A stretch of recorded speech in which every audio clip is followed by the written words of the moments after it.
Histoire numéro 5, cette fois-ci, cela se passe à Djakotome, dans le département du Koufou. Cette histoire, c'est l'histoire d'un vieux, le vieux Gagnon, aussi cultivateur, le grand cultivateur de l'époque, avait l'habitude de dire à ses enfants, je vous laisse des terres, je m'en vais, mais que personne ne vende ces terrains si jamais on vendait, si jamais un de mes enfants cherchait à vendre ces terrains, je viendrai, je vais me transformer en serpent, je vais le mordre.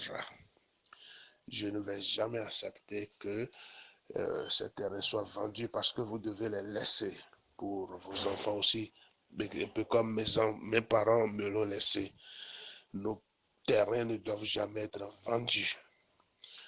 Voilà, il a souvent répété cela à ses enfants jusqu'à ce que, après sa mort, effectivement, il y a eu un de ses enfants, oui, un de ses enfants qui était revenu de Lomé.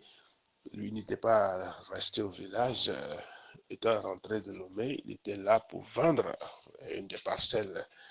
Et comme c'était déjà dit, quand il a commencé à faire les démarches, il allait dans les champs quand, subitement, le serpent est sorti de la brousse et l'a mordu. Ah, que pouvait-il arriver après la morsure de ce serpent? L'enfant est décédé quelques heures après. Il est mort et on l'a enterré. Or, le vieux disait qu'il pouvait, après sa mort, se transformer en serpent et venir mordre. Et cela s'est passé réellement. Comment expliquer cette histoire? Comment expliquer le fait que quelqu'un soit mort et qu'il ait la possibilité de revenir, de se transformer en un serpent, puis de venir mordre quelqu'un, puisqu'il avait déjà donné des instructions, parce qu'il a été ferme par rapport à cette question-là. Et chers étudiants, chers maîtres, voilà l'histoire numéro 5. Après la mort, est-ce que l'on peut venir? Est-ce qu'on peut agir? Est-ce qu'on peut intervenir pour régler des situations comme ça? Est-ce qu'on peut venir mordre? Est-ce qu'on peut se transformer en un serpent et venir mordre de façon mystique comme ça? Ah, voilà cette histoire, l'histoire numéro 5, qui va nous servir à réfléchir. Et ensuite, nous invitons les maîtres à nous aider à trouver la clé de cette histoire, à comprendre cette histoire. Par quel phénomène métaphysique, par quelle loi, par quel principe quelqu'un qui soit mort puisse agir de cette manière. Abba, Re, Ka, Jed, Abba, Re, Marc, Adjala. Bien, pour cette histoire numéro 5, il faut dire que d'ailleurs pour toute histoire étrange, il y a ce qu'on appelle une clé métaphysique. Et donc, dès que vous trouvez la clé métaphysique, l'histoire devient claire et compréhensible pour tout le monde. C'est quand on ne trouve pas la clé métaphysique que, bon, on se dit de quoi on parle, qu'est-ce que l'histoire recèle et tout. Il y a d'abord une petite correction que j'aimerais faire. Il faut faire attention à certains mots. Lorsque vous dites que le vieux a dit, bon, après mon décès, si quelqu'un vend une terre, je me transformerai en serpent et je viendrai le mordre. Il faut savoir que, en ce qui concerne nos parents ou nos grands-parents, ils avaient toujours tendance à utiliser des métaphores. Des métaphores pour cacher d'autres choses auxquelles ils ne souhaiteraient peut-être pas que l'enfant non initié accède pour le moment. Au lieu de dire, par exemple, que la terre sur laquelle vous êtes fait l'objet d'un rituel, ou la terre là, je ne l'ai pas achetée, parce qu'il faut vous souvenir, dans les temps jadis, les gens n'achetaient pas les terres. Il était même interdit d'acheter des terres. Parce que, pourquoi il était interdit? Là encore, personne n'expliquait. Il était interdit parce que, généralement, c'est grâce à l'oracle qu'on attribuait des terres aux gens. puisque vous ne pouvez pas vous lever et aller vous installer n'importe comment sur une terre. C'est de là qu'on a inauguré, on a inventé le concept de la pose de la première pierre. En fait, la première pierre, qui est la pierre de l'angle, comme on l'appelle généralement, ou la pierre angulaire, c'est la pierre métaphysique qui est déjà la construction achevée avant la construction. Et donc, si au cours d'une cérémonie, la pierre, disons, la pose de la première pierre a réussi, parce qu'il faut veiller à ce qu'il y ait une réussite de la pose de la première pierre. C'est pas ce qui est politiquement fait où on se lève, on dit, bon, tel a posé la première pierre. C'est pas comme ça. La première pierre, en fait, c'est une pierre préparée, et non dawe. C'est une pierre préparée, et non dawe. On prépare une pierre mystique. C'est une pierre mystique qui est préparée, qu'on vient juste enterrer sur la parcelle afin de créer une harmonie énergétique entre celui qui veut habiter la terre et la terre elle-même. Parce que, retenez, il y a des gens, dans leur incarnation, ils ne peuvent jamais, jamais construire. Il y a des gens comme ça, c'est leur incarnation qui le leur impose. Ils peuvent tout faire, ils ne pourront jamais construire. Ça, c'est évident parce que ils nécessitent qu'on leur fasse des rituels avant qu'ils ne puissent construire. S'ils s'opposent et qu'ils construisent par eux-mêmes, il y aura toujours des malheurs dans leur construction parce que la terre n'a pas été consultée pour leur attribuer une parcelle, même s'ils l'ont acheté, pour leur attribuer une parcelle afin qu'ils construisent. Il y a une chose que vous allez savoir.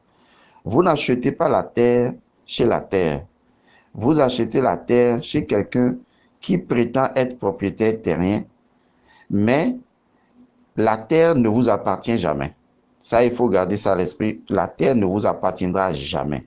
Vous avez simplement eu le droit d'exploitation de la terre, droit que quelqu'un prétendait avoir et qu'on vous a concédé. Mais la terre elle-même ne peut jamais vous appartenir. Donc, c'est un crime métaphysique de dire la terre là m'appartient. La terre ne vous appartient pas et ne vous appartiendra jamais. Ça a été, ça est, ça sera. Vous allez partir, vos enfants vont partir et c'est comme ça. Ça changera. Donc, la terre ne vous appartient pas.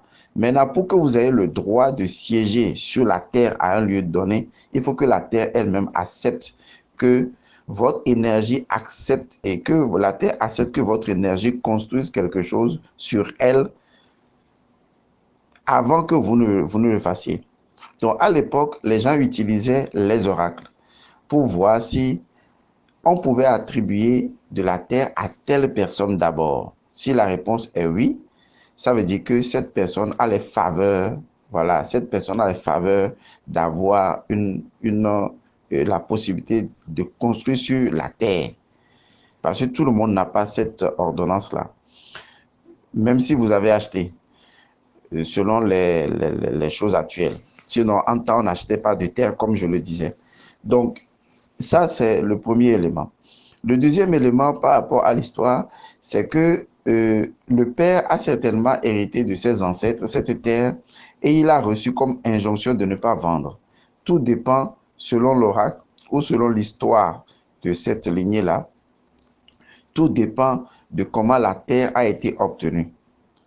Est-ce que vous voyez? Si la terre a été obtenue sous fond de sacrifices et de rituels et que les entités responsables de cette terre-là, parce que chaque portion de terre appartient à des entités. Il ne faut jamais oublier ça. Si vous allez même acheter un terrain que le gouvernement a vendu, un terrain qu'un ami vous a vendu, l'endroit où vous êtes là appartient d'abord à des entités.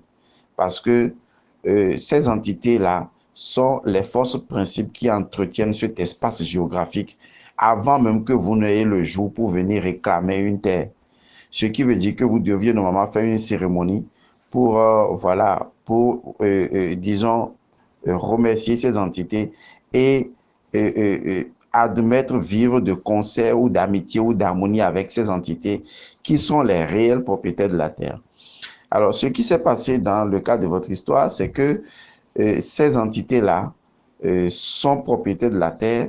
Les hommes ont reconnu, n'est-ce pas, que ces entités sont propriétaires de la terre et ont accepté les exigences de ces entités, à savoir ne pas vendre la terre. Et donc, le papa, en fait, ne s'est pas transformé en serpent pour venir mordre son enfant.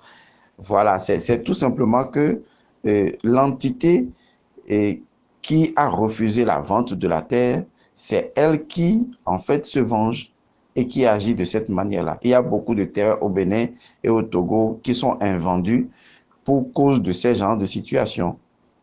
Voilà, exactement. Donc, ce n'est pas le papa lui-même, c'est forcément une entité. À l'époque, ce n'est pas comme aujourd'hui, vous avez des chiens à la maison pour dire c'est un gardien, vous avez comment on appelle, des gardiens ou une sécurité à la maison. Non. Avant, les anciens n'avaient pas ce genre de sécurité. Eux, leur sécurité, c'était ériger des esprits protecteurs, des esprits gardiens. On les appelait des esprits gardiens. Leur rôle, c'est de garder certains schémas traditionnels tels que c'est. Tant que vous n'enlevez pas ces esprits gardiens-là, ces schémas traditionnels et récurrents ne vont jamais cesser. Et si vous ne respectez pas ces schémas traditionnels récurrents, il y a un malheur qui va s'abattre sur vous parce que l'entité a été configurée à réagir de cette manière-là. Donc, cet esprit-là a été configuré artificiellement par les gens qui ont eu possession de cette terre-là en accord avec les esprits de cette terre ont été fabriqués ou cet esprit a été fabriqué pour s'opposer à toute forme de vente. Vous voyez, c'est comme, je vais vous l'expliquer de façon informatique. C'est comme si vous allez sur un site et on dit que sur ce site internet-là, on ne peut pas poser des liens comment on appelle, des liens de pornographie. Je vais y aller de façon méchante comme ça. On dit, on ne peut pas déposer sur ce site-là un lien de pornographie. Donc, vous pouvez déposer n'importe quel lien, pardon, sur ce site et partager ce lien avec des gens, mais jamais un lien de pornographie, comme dans notre forum, naturellement. Voilà que quelqu'un d'indélicat se réveille un matin et dit, bon, ok, moi, je vais déposer un lien de pornographie dessus. Donc, or, le site a été configuré pour ne jamais accepter les liens de pornographie. Du coup, dès qu'il a déposé le lien de pornographie, par exemple, sur le site, et qu'il a validé, le site a reconnu ce lien de pornographie et automatiquement a éjecté l'individu, a supprimé en même temps son accès à ce site-là. Vous voyez, ça, c'est de façon informatique. Mais de façon mystique, il est possible également, puisque c'est les mêmes lois métaphysiques qui fondent les lois informatiques. Il est possible donc de créer une entité artificielle ou une entité tout court et de programmer cette entité à répondre du tic au tac, selon la loi de 1 pour 1 d'un pour d'un, à répondre du tic au tac à ce type d'action si entre-temps qui que ce soit posait l'action de vente. Mais néanmoins, on pouvait vendre la parcelle si tant est que l'entité a été désarmée, d'accord? Si l'entité a été désarmée et que le terrain a été purifié, ça veut dire que le terrain pourra être vendu. J'espère que je n'ai pas été très long et que mon explication vous a quand même aidé. Merci.